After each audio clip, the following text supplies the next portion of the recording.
이 말씀은 창세기 45장 말씀 하나가 마치 그 앞에 있었던 많은 말씀들의 어떤 결과를 보여주는 말씀과 같습니다. 한 장만 가지고 말하기에는 이렇게 말씀을 증거할 때 어떤 주제를 가지고 말씀을 하면 이 창세기에 쭉 요셉을 통해서 하신 하나님의 일을 말할 수 있겠는데, 장장이 말씀을 전하면서 같은 말이 다시 반복될 수밖에 없는 것이 있습니다. 하나님이 요셉에게 꿈을 보여주셨고 그의 형제들이 그에게 절하고 또 그 아버지와 어미가 그에게 절하는 것을 보여줬을 때 모두가 그를 책망하고 그 말을 듣지 않았습니다. 하지만 하나님은 그 모든 일을 계획대로 이루셨고 한 사람 요셉을 택하여서 모든 일을 이루신 것을 오늘 이 요셉의 입을 통해서 말씀합니다. 그것이 요셉의 믿음을 우리에게 보게 합니다. 여기서 우리가 살펴볼 것은 첫 번째로는 하나님에 대한 부분이고, 두 번째는 우리 이제 요셉을 통해서 우리에게 대한 부분으로 우리가 나누어서 볼 수가 있습니다. 이 말씀을 볼 때 하나님은 분명히 그 하시고자 하시는 계획대로 모든 일을 이루시고 계신다라는 것을 우리가 볼 수 있습니다. 그래서 요셉은 무슨 말을 합니까? 5절에 말하기를 당신들이 나를 이곳에 팔았다고 해서 근심하지 마소서, 한탄하지 마소서 하면서 하는 말이 하나님이 생명을 구원하시려고 나를 당신들보다 먼저 보내셨나이다. 우리 믿음의 사람은 어떤 시각을 가져야 되느냐? 하나님이 하나님의 일을 하시기 위해서 그 어떤 상황을 만들고 또 혹은 나를 어떤 길로 인도한다 할지라도 이 요셉이 말한 것과 같이 우리는 하나님의 시각에서 모든 것을 보아야 한다는 것입니다. 하나님이 이 일을 이루신 것은 이미 아브라함에게 창세기 15장에 하신 말씀이었고, 또 창세기 12장에 내가 너로 말미암아 모든 민족이 구원을 얻게 하는 복의 근원이 되게 하시겠다 하신 그 말씀을 이루시기 위해서 그 일을 이삭에게 약속하셨고 또 야곱에게 약속하신 그 말씀을 이루시기 위해서 요셉을 들어서 지금 이 애굽 땅으로 먼저 보내시고, 그리고 그 기근의 때에 이들로 하여금 죽지 않고 하나님의 구원을 받게 하시기 위해서 먼저 보내셨다라는 것입니다. 그래서 요셉은 그 형들이 동생을 팔았다가 지금 그 동생이 그 앞에 있을 때 얼마나 두렵고 떨리겠어요. 인간적인 생각으로, 사람의 육의 생각으로 보면 이젠 죽었구나 했을 거예요. 왜냐하면 자기네들이 팔은 그 동생이 이제는 그 애굽의 총리의 자리에 있고 자기네들의 목숨을 취할 수 있는 권세의 자리에 놓여 있다라는 것을 볼 때 이제 나는 죽었구나. 그들의 두려움은 말로 할 수 없었을 것입니다. 놀램과 두려움, 그래서 죽음의 사망 권세 아래 더욱더 두려워 떨었겠죠. 그러나 사망 권세 아래서 그 죄로 말미암아 얻어진 사망 권세 아래 놓여있는 그들의 그 시각을 요셉은 정확하게 분명하게 말합니다. 두려워하지 말라. 그것에 대해서 근심하지 말라. 다시 말하면 너의 안에 있는 생명과 평안의 그 기쁨을 절대로 빼앗기지 말라는 얘기입니다. 그 어떠한 상황에 있을지라도 그 모든 일을 이루신 이가 하나님이시다라는 사실이에요. 혹여라도 내가 어떤 불이익을 행하는 자리에 있었다. 그래서 그걸로 인해서 육체적으로 내가 하나님 안에서 어떤 공고함을 받는 그런 상황에 있었다 할지라도 하나님은 그걸 통해서 회개하게 하심으로 무엇을 알게 하시냐면 하나님만이 나의 구원이시고 하나님 앞에 내가 돌아가야 할 것이라는 것을 우리에게 알게 하십니다. 요셉이 그래서 그들에게 그것 때문에 애통하며 그 심령에 고통하는, 슬퍼하는 그런 일을 하지 말라고 말합니다. 7절에 뭐라고 하냐면 하나님이 큰 구원으로 당신들의 생명을 보존하고 당신들의 후손을 세상에 두시려고 나를 당신들보다 먼저 보내셨다라는 말이에요. 그래서 나를 이리로 그 애굽으로 보내신 이는 당신들이 아니요 하나님이시라 라고 말했어요. 그를 애굽에 팔은 자들은 형제들이지만 그 형제들을 통해서 요셉을 애굽으로 보낸 자는 하나님이시다라는 거예요. 하나님은 하나님의 일을 하신다는 무슨 시각을 요셉이 가졌어요? 바로 하나님의 주권적인 신본주의적인 신앙관을 가졌다라는 거예요. 인본주의적인 신앙관을 가졌던 그 형제들과 또한 신본주의적인 신앙을 가졌던 요셉은 굉장한 차이가 있습니다. 그래서 요셉이 그 모든 종살이를 하고 감옥에 갇히고 그 어려움 가운데 있었다 할지라도 그는 그 안에서 불평불만하지 않냐고 오직 하나님의 때를 기다렸고 하나님이 그 구원을 어떻게 이루시는가를 보았다라는 거예요. 그래서 예수님께서 우리에게 말씀하십니다. 믿음이 없이는 너희가 하나님의 영광을 보지 못하리라.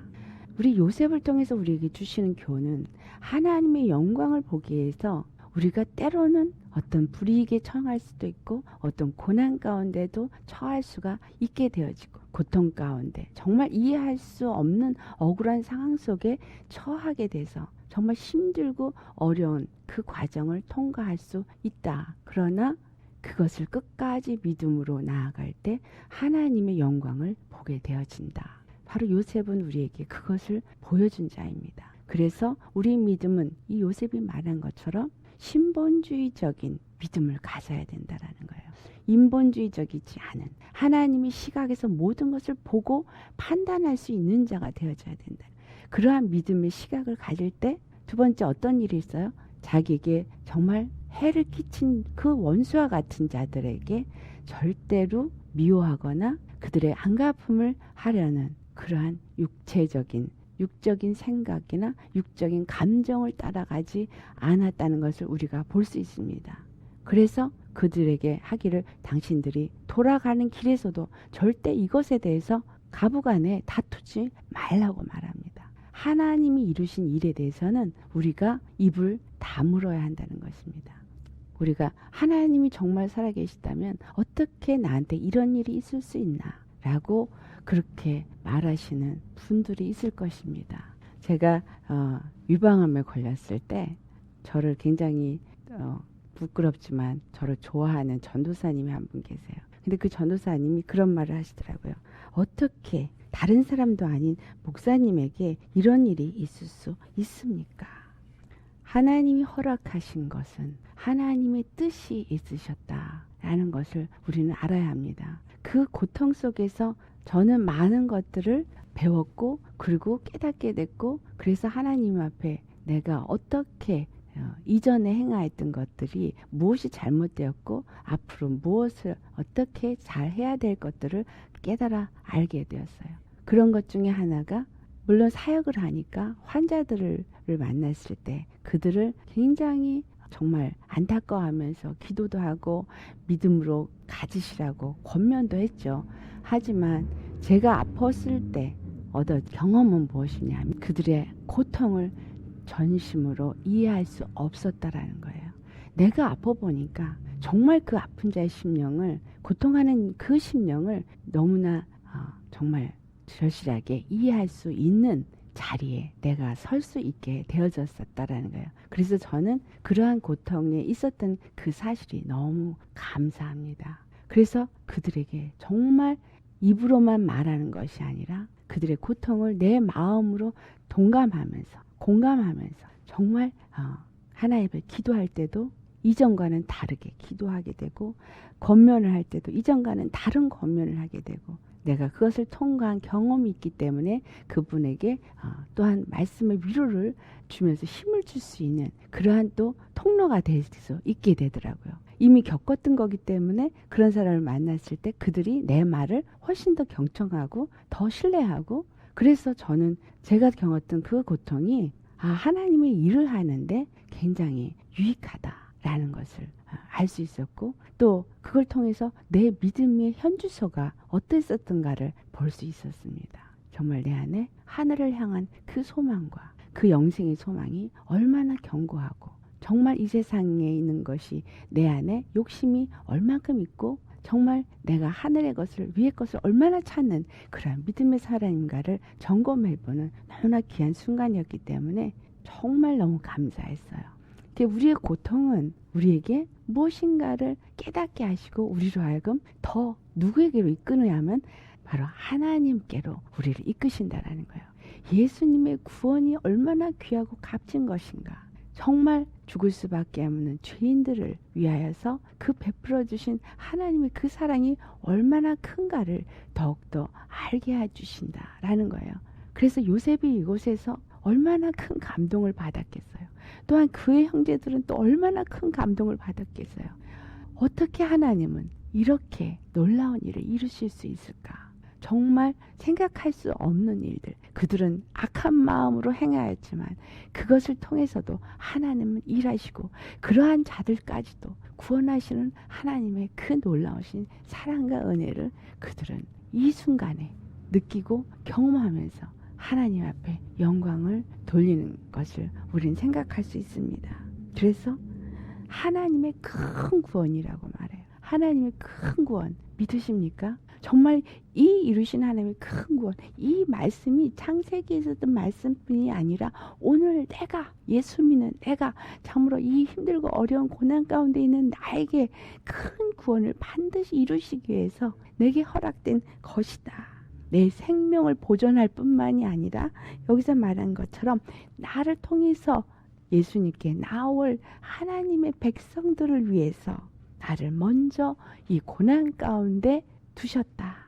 나에게 먼저 예수님을 만나게 하셨고 고난을 통해서 나로 하여금 더 믿음의 사람으로 견고하게 흔들리지 아니하고 약해지지 아니하고 정말 주님만 바라볼 수 있는 신본주의 믿음을 갖게 하심으로 하나님이 우리의 구원을 어떻게 이루어 가시는가를 먼저 볼 수 있게 하시고 경험할 수 있게 하신다라는 사실이에요. 그래서 앞으로 고통 가운데 있을 그들에게 그 하나님이 어떠한 분인가를 말할 수 있는 자, 경험을 통해서 깨달아 알아진 것을, 그 진리를, 진실을, 그 하나님의 구원을, 그 사랑을 말할 수 있는 자가 되게 하신다라는 사실입니다.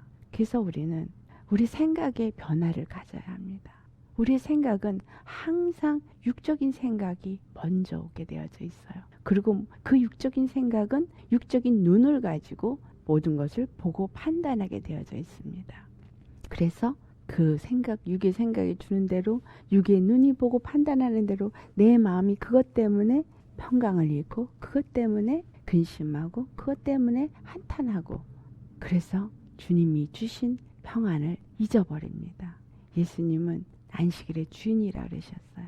우리에게 예수님은 평강을 주시길 원하시고 예수님 안에서 우리 심령의 안식을 누리기를 원하십니다.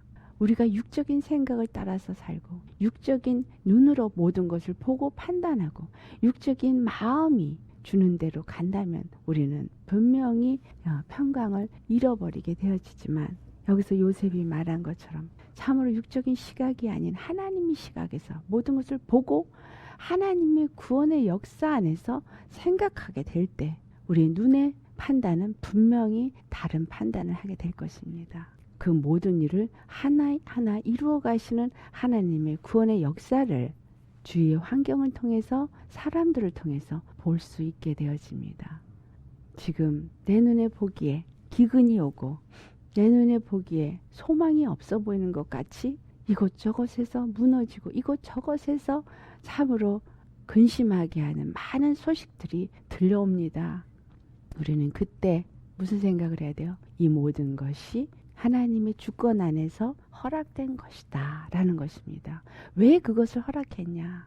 우리는 이 모든 일을 하나님이 허락하시고 하나님이 이루어 가시는 일을 우리가 알아야 하는데 그 다음 장에 보면 46장에 3절에게 이제 야곱에게 하나님이 나타나셔서 그가 브엘세바에 이르렀을 때 말씀을 하십니다. 3절 4절 우리 함께 봉독해 보겠습니다. 하나님이 이르시되 나는 하나님이라 내 아버지 하나님이니 애굽으로 내려가기를 두려워하지 말라. 내가 거기서 너로 큰 민족을 이루게 하리라. 내가 너와 함께 애굽으로 내려가겠고 반드시 너를 인도하여 다시 올라올 것이며 요셉이 그의 손으로 내 눈을 감기리라 하셨더라. 아멘. 하나님이 야곱에게 나타나셔서 하시는 말씀이 야곱아 야곱아 나는 내 하나님이다. 내 여호와다. 무슨 말이에요? 나는 너의 구원이니라. 그러니까 두려워하지 말라. 그런데 왜 이를 외국으로 내려 보내느냐? 내가 그곳에서 큰 민족을 이룰 것이다.